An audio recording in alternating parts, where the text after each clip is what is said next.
SIE dan di salah satu di Batam namanya SIE Galileo. Jurusan saya manajemen tahun 2021 semester 1. Nah, saya akan mempresentasikan satu judul makalah dari jurusan manajemen, di mana judulnya adalah Siklus Akuntansi Perusahaan Dasar. Nah, di makalah yang sudah saya susun ini, saya sudah menulis kata pengantarnya, daftar isinya, rumusannya, latar belakang masalahnya, tujuan penulisannya, dan manfaat dari judul tersebut. Nah, langsung ke pembahasan. Apa sih yang dimaksud dengan jurnal umum itu? Apa sih yang dimaksud dengan manajemen itu? Kok bisa sih ada yang namanya jurnal umum di dalam manajemen? Nah, jurnal umum itu pengertiannya adalah sebuah jurnal yang dipergunakan untuk tempat melakukan pencatatan bagi segala jenis bukti transaksi keuangan pada perusahaan dalam satu periode tertentu. Kok penting banget sih namanya jurnal umum itu? Nah, kenapa penting? Karena jurnal ini bisa membuat salah satu patokan kita untuk membuka yang namanya usaha. Oke. Next, apa sih prinsip-prinsip dari jurnal umum ini? Nah, prinsip-prinsip dari jurnal umum ini adalah bisa melakukan namanya pengidentifikasikan bukti transaksi keuangan yang dilakukan perusahaan. Contohnya, bukti transaksi antara lain faktur kwitansi, nota memo, dan sebagainya. Nah, apalagi sih prinsip yang lain? Nah, prinsip yang lainnya yaitu menentukan akun apa aja yang terpengaruh dengan transaksi yang terjadi dan menggolongkannya dalam suatu jenis harta, utang, atau mungkin modal. Nah, untuk yang berikutnya, prinsip yang berikutnya, menetapkan penambahan dan pengurangan terhadap akun yang terkait dengan transaksi yang dilakukan oleh perusahaan. Next ya, menetapkan untuk mendebit atau mengkreditkan akun yang terkait dengan transaksi yang terjadi. Sebelumnya mungkin kita sudah menguasai namanya cara menentukan debit kredit dalam suatu akuntansi. Nah, prinsip yang selanjutnya, mencatat transaksi ke dalam jurnal umum sesuai dengan bukti transaksi yang dilakukannya. Itu adalah prinsip-prinsip atau ada 5 prinsip dalam membuat jurnal. Oke. Next ya. Apa sih fungsi jurnal umum itu dalam akuntansi? Coba saya tanya sama teman-teman semua. Kalau ada yang bisa jawab, bisa di komen ya di kolom komentar. Nah, fungsinya itu ada beberapa. Itu ada 5 fungsi.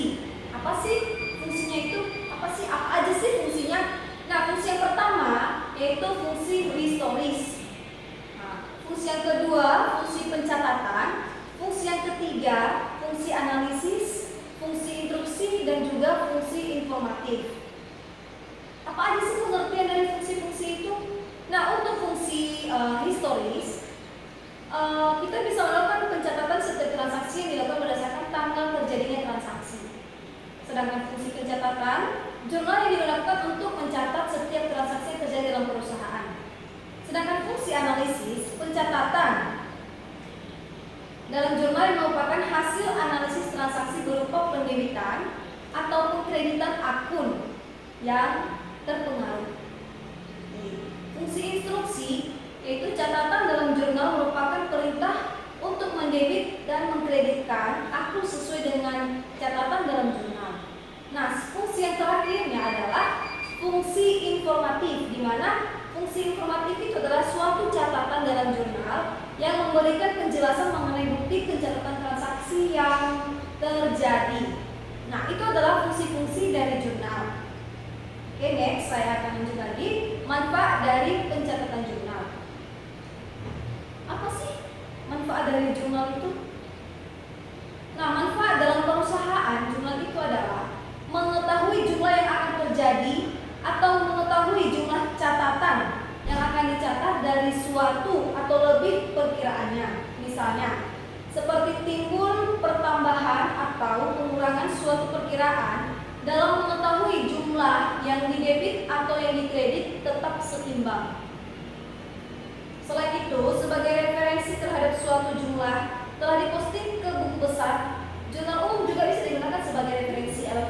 yang telah diposting ya dalam buku besar, kemudian dilanjutkan menjadi menjadi laporan keuangan suatu perusahaan. Itu adalah manfaat dari pencatatan jurnal ya. Nah, kita masuk ke materi yang kedua, mengenai buku besar. Buku besar itu dalam bahasa Inggrisnya adalah general ledger. Oke, apa sih yang dimaksud dengan buku besar itu? Aku pun bingung ya, apa sih yang dimaksud dengan buku besar? Oke, kita sama-sama belajar apa sih yang dimaksud dengan buku besar ya. Nah, buku besar itu adalah kumpulan dari beberapa akun yang dipakai dalam perusahaan, dan akun-akun tersebut harus disusun secara teratur sesuai dengan klarifikasi akun. Coba saya ulangi kembali, apa sih yang dimaksud dengan buku besar? Buku besar adalah kumpulan dari beberapa akun. Berarti kumpulan dari beberapa akun yang akan kita pakai dalam perusahaan. Berarti ada akun-akun tertentu yang bisa kita kumpulkan. Akun-akun itu akan kita pakai dalam perusahaan. Jadi contohnya ini kita ada laporan keuangan, laporan apa aja, pengeluaran, pemasukan, semuanya itu akun itu kita kumpulkan dalam suatu buku besar dalam perusahaan. Oke, next ya. Dalam buku besar ini kita ada beberapa kelompok. Nah, dia itu ada yang namanya aset. Aset itu semua kekayaan yang dimiliki oleh perusahaan. Aset itu, saya ulangi kembali, semua kekayaan yang dimiliki oleh perusahaan. Berarti itu adalah aset, hak dari perusahaan. Modal awal tadi dari perusahaan itu adalah aset. Contohnya nih, aset saya adalah laptop saya. Ini adalah aset saya. Nah, dalam membuka usaha nantinya, aset pribadi saya atau aset perusahaan saya itu ada laptop, ada buku, ada pulpen, itu adalah salah satu dari aset saya dalam membuat yang namanya usaha. Nah, aset ini dia ada beberapa macam.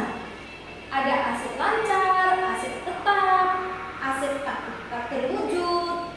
Dia ada 3 aset yang bisa mendukung aset-aset yang ada dalam perusahaan. Nah, yang kedua, liabilitas atau habilitas. Liabilitas ya. Apa sih yang maksud dengan liabilitas itu? Hutang perusahaan kepada pihak lain yang harus dibayar.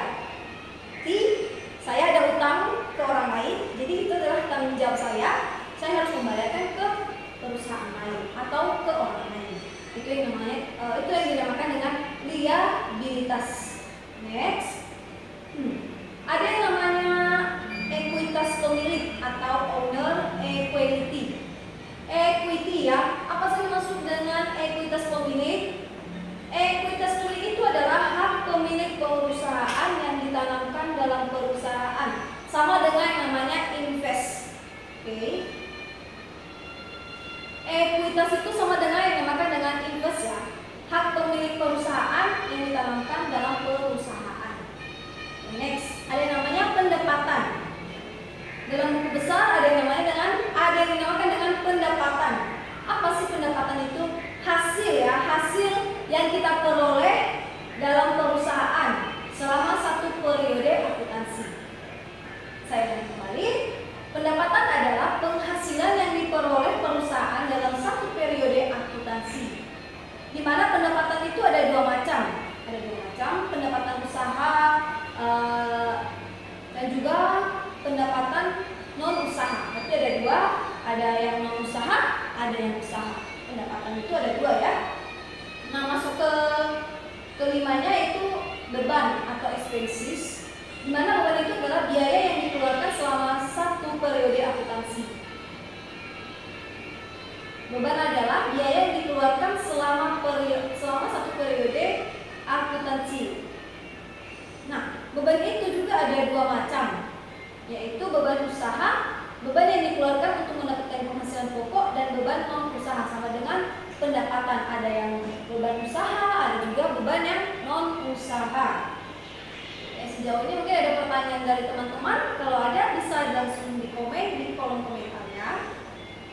Next ya, kita masuk ke pembahasan materi ketiga, yaitu bagan perkiraan. Nah, bagan perkiraan itu adalah sebuah daftar dari akun-akun perusahaan yang digunakan untuk mengidentifikasi ataupun memperlancar proses pencatatan transaksi, baik itu pemasukan maupun pengeluaran. Itu adalah pengertian dari bagan ya. Nah, manfaat bagan itu ada beberapa, yaitu ada 5. Manfaat bagan itu adalah catatan-catatan atau data yang ada lebih mudah dikontrol, dibandingkan dan dianalisis dengan tepat yang dapat digunakan oleh pengguna yang bersangkutan dalam mengambil suatu keputusan. Nah, manfaat yang kedua adalah memudahkan dalam memperbaiki data-data atau catatan yang mengalami perubahan yang disebabkan oleh kesalahan pengguna atau terjadinya transaksi tambahan. Yang ketiga, mempermudah dalam prosesan hasil-hasil catatan atau data yang telah diperoleh atau yang telah diproses tersebut akan lebih terkontrol dengan baik. Yang keempat, memudahkan dalam menyusun sebuah laporan. Yang kelima, memudahkan dalam membaca laporan sehingga pihak yang berkaitan dapat mengambil keputusan dengan mudah dan tepat. Nah, itu adalah metode-metode dari bagan atau manfaat-manfaat dari bagan perkiraan. Nah, di sini juga kita ada syarat dalam pembuatan bagan perkiraan. Apa aja sih syarat-syaratnya itu? Oke, sama-sama belajar ya. Apa sih syarat-syaratnya? Saya juga nggak tahu. Ayo kita sama-sama membaca, kita cari tahu apa sih syarat-syaratnya itu. Nah, dalam penulisan saya di sini, syarat-syarat yang dilakukan dalam pembuatan bagan perkiraan itu adalah ada 5 jenis. Itu nomor harus unik. Nomor harus unik artinya setiap nomor hanya digunakan untuk satu akun perkiraan saja. Berarti setiap nomor itu kita satu nomor kita cuma bisa pakai satu kali dalam satu akun aja. Jadi nomornya itu harus unik biar juga tidak diketahui sama pihak lain atau perusahaan lain. Yang kedua, akun perkiraan dimaksudkan ke dalam kelompok atau subkelompok, contohnya kas, piutang, dan peralatan yang dimasukkan ke dalam aktiva yang lancar. Oke, yang ketiga, perkiraan yang berkaitan hendaknya disusun secara berurutan, contohnya piutang dagang dengan piutang lain-lain. Oke, yang keempat, penomoran diusahakan tidak terlalu ketat. Alasannya akan memudahkan jika terjadi penambahan sejumlah akun baru. Oke, penomoran diusahakan tidak terlalu ketat, tapi tidak terlalu membingungkan. Yang kelima, nama akun rekening sebaiknya singkat dan jelas.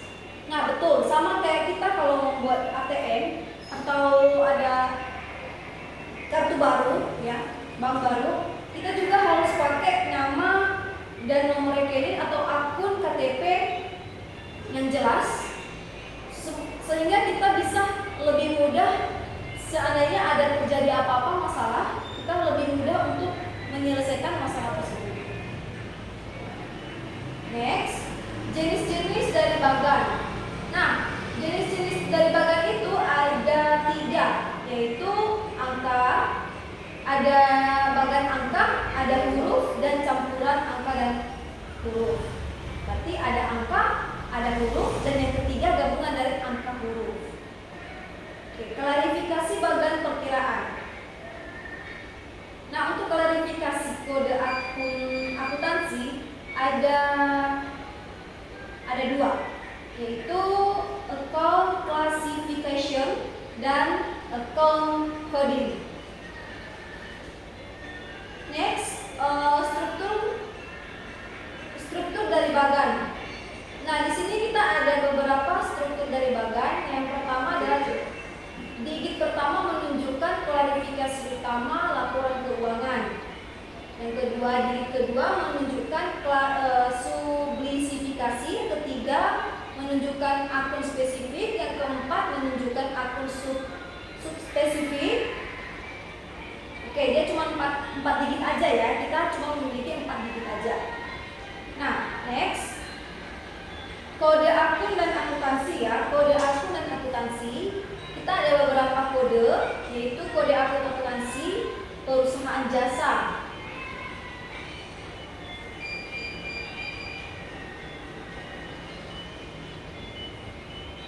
Ada juga kode akuntansi perusahaan manufaktur. Ada juga kode akuntansi perusahaan dagang. Jadi kita ada 3 kode akuntansi. Yang pertama, kode akuntansi perusahaan jasa, kode akuntansi perusahaan manufaktur, dan juga kode akuntansi perusahaan dagang. Oke, next kita masuk ke bentuk-bentuk atau bentuk buku besar ya. Bentuk buku besar. Nah, pengertian bentuk buku besar adalah pengelompokan akun-akun yang akan digunakan untuk mencatat perubahan-perubahan yang terjadi pada suatu akun yang disebabkan karena adanya transaksi keuangan. Fungsi buku besar adalah untuk meringkas suatu data transaksi yang telah tertulis di dalam jurnal berisi tentang perkiraan-perkiraan terkait transaksi keuangan terhadap perusahaan atau perubahan sejumlah akun seperti aktiva, kewajiban modal pendapatan, dan biaya perusahaan. Nah, untuk jenis-jenis perusahaan atau jenis-jenis buku besar ada beberapa, yaitu jenis buku besar umum, jenis buku besar pembantu atau sering disebut dengan buku tambahan,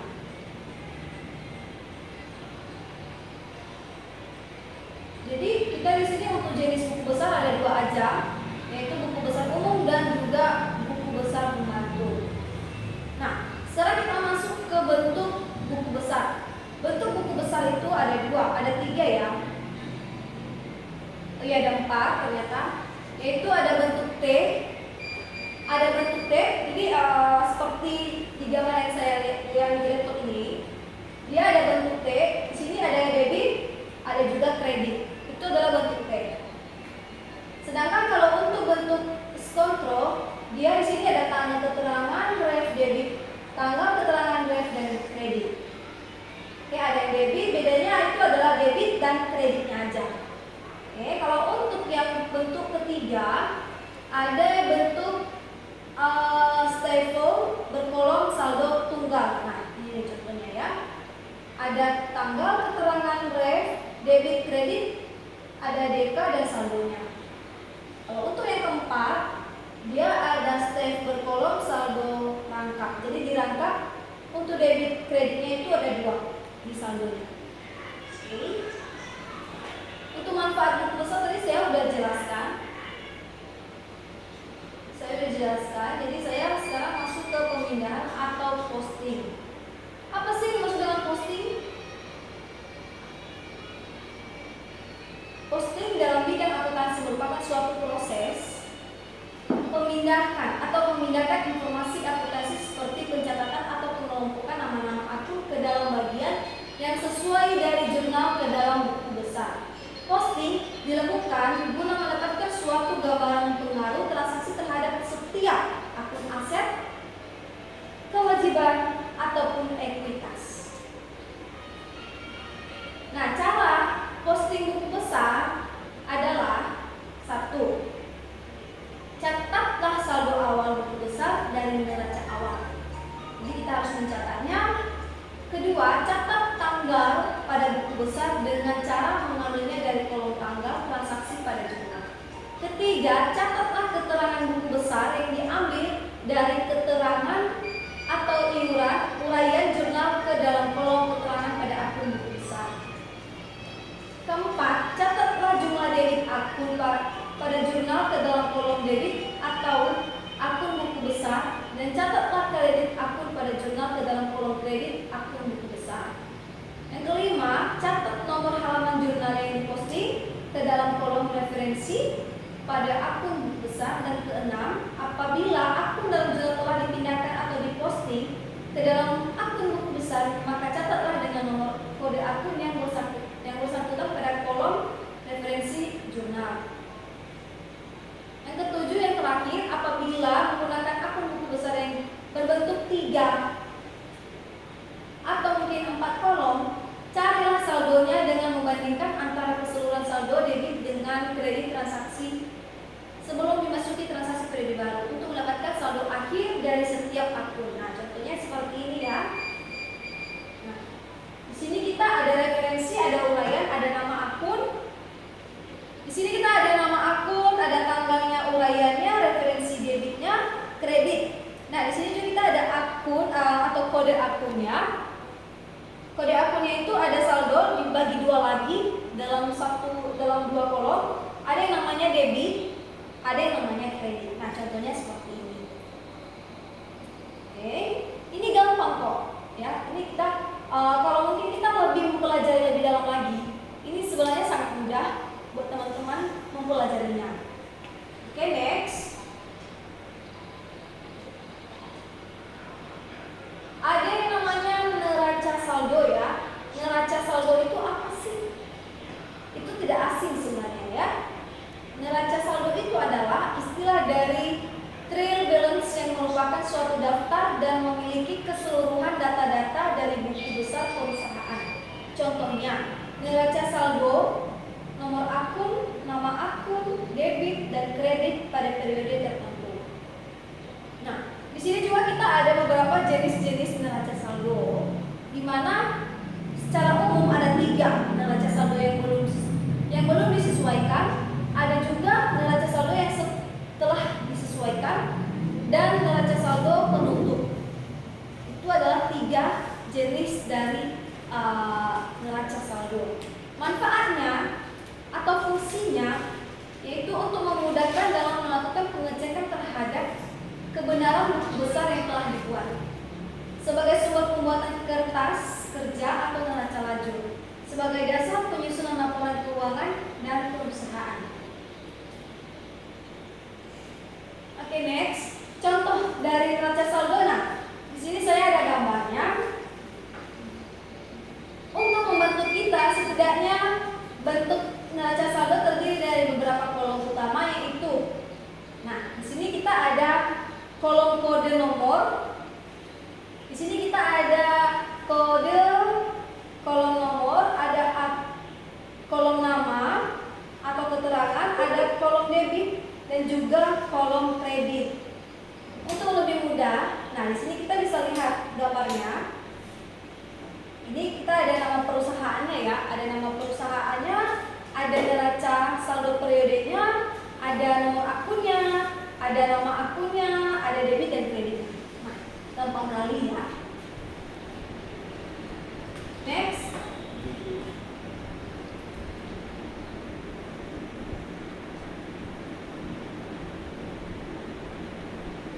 Lalu bagaimana sih contohnya? Contoh neraca saldo itu gimana sih pembuatannya itu? Nah, seperti yang saya jelaskan tadi, contoh pembuatannya itu seperti yang saya jelaskan tadi. Contohnya seperti ini ya, ada nomor akun, ada nama akun, ada debit kredit, nama perusahaannya. Oke, dan di sini kita ada contohnya. Contoh neraca saldo berdasarkan data keuangan milik PT XYZ pada periode Desember 2019, yaitu di sini. Nah, contohnya ya, bisa kita lihat langsung. PT-nya ada nama PT-nya, PT XYZ.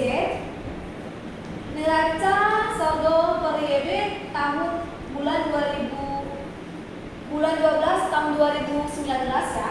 Di sini ada nomor akunnya, ada nama akunnya, ada debitnya dan ada kreditnya. Nah, ini contohnya, kita bisa mempelajari lagi lebih dalam, bisa di searching di Google. Oke. Nah, demikianlah penjelasan tentang neraca saldo yang bisa saya paparkan ke teman-teman semua. Semoga kita bisa lebih mengerti lagi apa sih yang maksud dengan siklus perusahaan dan jasa. Oke. Nah, kesimpulan dari yang saya jelaskan ini, ya, kesimpulan perusahaan jasa adalah suatu usaha atau lembaga yang kegiatannya di bidang jasa. mana siklus akuntansi meliputi terhadap pencatatan, pengisiran, dan pelaporan. Dan jurnal adalah alat untuk mencatat transaksi perusahaan yang dilakukan secara kronologis berdasarkan urutan waktu dengan menunjukkan akun yang harus didebit dan dikredit berdasarkan jumlahnya masing-masing. Oke, mungkin sekian saja pembahasan yang bisa saya bahas ke teman-teman, yang bisa saya presentasikan atau mungkin sedikit saya jelaskan. Saran dari saya, ya, saran akhir dari saya,